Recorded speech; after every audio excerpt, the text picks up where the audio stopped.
রে টাকা পয়সা কার দান? নিশ্চয় আল্লাহর দান।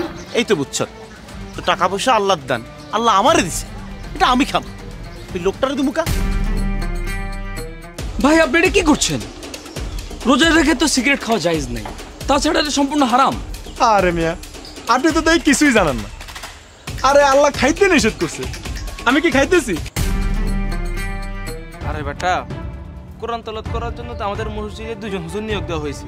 ওনারা সারা মাস কোরআন তেলাওয়াত করবে, আমরা মাস শেষে টাকা দিয়ে আসবো, ব্যাস এতটুকুই তো। তোর তো দেখি রোজার গুরুত্ব সম্পর্কে কোনো আইডিয়াই নাই। আপনি তো কিছুই জানেন না।